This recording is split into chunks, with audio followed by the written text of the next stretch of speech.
Good morning students. I am your Hindi teacher Deepika. आज की class में हम एक न्यू टॉपिक स्टार्ट करेंगे जिसका नाम है अपठित गद्यांश। इसमें हम एक पैराग्राफ रीड करेंगे और क्वेश्चन आंसर सॉल्व करेंगे। आज हम करेंगे अपठित अंश। हिंदी व्याकरण में पाठ 9 अपठित चैप्टर का फर्स्ट पैराग्राफ, उसको हम आज सॉल्व करेंगे। अपठित गद्यांश में एक पैराग्राफ दिया जाता है और उसमें कुछ क्वेश्चंस दिए जाते हैं जिनको हमें इस पैराग्राफ को रीड करने के बाद उन क्वेश्चन के आंसर लिखने होते हैं। रीड करते हैं। आधुनिक युग को वैज्ञानिक युग कहा जाता है। जो आज का युग है, जो आधुनिक युग है, जो टाइम अब चल रहा है, उस टाइम पीरियड को हम वैज्ञानिक युग कहते हैं। विज्ञान ने मानव को असीमित शक्तियाँ प्रदान की है। विज्ञान से प्राप्त इस शक्ति का उपयोग कुछ लोग अपनी उन्नति के लिए करते हैं, किंतु कुछ लोग दूसरों का विनाश करने के लिए इसका उपयोग करते हैं।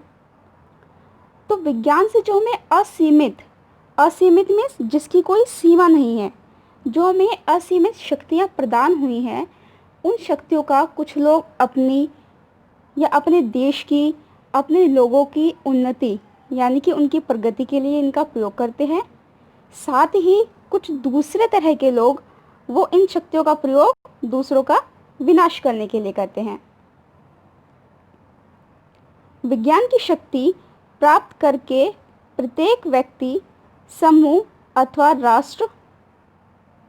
राष्ट्र अपने विपक्षी व्यक्ति, समूह अथवा राष्ट्र को हानि पहुंचाने अथवा उसे नष्ट कर देने के प्रयासों में लगा हुआ है।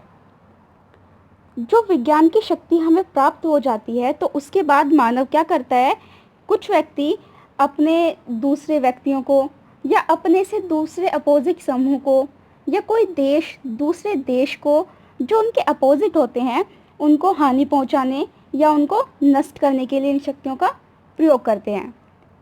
अतः हमें ऐसी भावना विकसित करनी होगी जिससे मानव द्वारा विज्ञान की शक्ति का दुरुपयोग ना हो सके। तो हमें जो है बच्चों में या लोगों में इस तरह की शक्ति का विकास करना होगा कि वो शक्ति जो हम यूज़ कर रहे हैं उसका दुरुपयोग ना करें बल्कि उसका सदुपयोग करें। इस भावना को जागृत करने के लिए निरंतर प्रयास की आवश्यकता है। और इस तरह की जो भावना है, जो लोगों के मन में इस तरह के विचार है, इनको जागृत करने के लिए यानी कि इनको पैदा करने के लिए हमें कंटिन्यू कोशिश करनी होगी।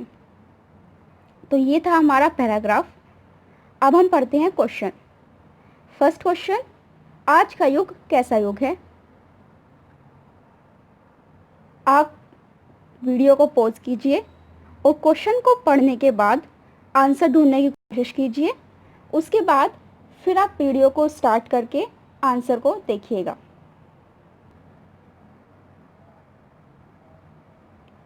आई होप कि आपने ऐसा किया होगा। फर्स्ट क्वेश्चन हमारा, आज का युग कैसा युग है? तो कैसा युग है आज का युग? आज का युग यानी कि आधुनिक युग, जो आज का युग है वो वैज्ञानिक युग है। आप अपने रजिस्टर में इस तरह से करेंगे, डेट डालेंगे, पार्ट 9 भाग 1 अपठित अंश 1, पेज 396 पर है ये। हाँ, अपने रजिस्टर में पूरा पैराग्राफ नहीं लिखेंगे, तो पैराग्राफ के स्टार्टिंग के 2-3 वर्ड और लास्ट के 2-3 वर्ड और बीच में डैश डैश डैश, इस तरह से आप नोट करेंगे। प्रश्न 1 बुक से नोट करना है। उत्तर, आज का युग वैज्ञानिक युग है। क्वेश्चन नंबर 2 है, हमें आज की पीढ़ी में कैसी भावना विकसित करनी चाहिए? कैसी भावना विकसित करनी होगी आज की पीढ़ी में? उत्तर है, हमें आज की पीढ़ी में ऐसी भावना विकसित करनी चाहिए जिससे मानव द्वारा विज्ञान की शक्ति का गलत प्रयोग ना हो। यानी कि हमें लोगों में इस तरह की भावना को विकसित करना होगा कि मानव जो है विज्ञान की शक्तियों का गलत प्रयोग ना करे। प्रश्न नंबर 3, हमें विज्ञान की शक्ति का क्या करना चाहिए? क्या करना चाहिए हमें? हमें उसका सदुपयोग करना चाहिए, यानी कि जो शक्ति है उसको हमें अच्छे कामों के लिए उसका प्रयोग करना चाहिए, ना कि गलत कामों के लिए। उत्तर है हमारा, हमें राष्ट्र की प्रगति, यानी कि राष्ट्र होता है देश, देश की प्रगति और मानव कल्याण के लिए विज्ञान की शक्ति का प्रयोग करना चाहिए। देश की प्रगति यानी देश के विकास, और मानव कल्याण यानी कि ऐसे कार्यों के लिए जिससे मानव का कल्याण हो, मानव का जो कार्य हो वो इजी हो जाए, इस तरह से उसको प्रयोग करना चाहिए। प्रश्न नंबर 4, उपयुक्त गद्यांश का शीर्षक लिखिए। जो हमने ये गद्यांश पढ़ा, जो हमने ये पैराग्राफ रीड किया, उसको बोलते हैं गद्यांश।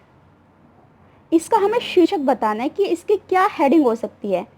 जैसे हम कोई भी स्टोरी पढ़ते हैं, कोई कहानी या पोयम, उसका हमें एक नाम दिया जाता है, तो हमें वो बताना है इसका शीर्षक, यानी कि नाम बताना है कि हम इसका क्या नाम दे सकते हैं। बहुत सारे नाम हो सकते हैं। शीर्षक आधुनिक युग, आधुनिक युग हो सकता है कि आज का युग कैसा है, हम उसके बारे में डिस्कस कर रहे हैं इस पैराग्राफ में, या वैज्ञानिक युग हो सकता है। तो इस तरह से आप जो है पैराग्राफ को कई सारे इसके जो है नाम आप बता सकते हैं।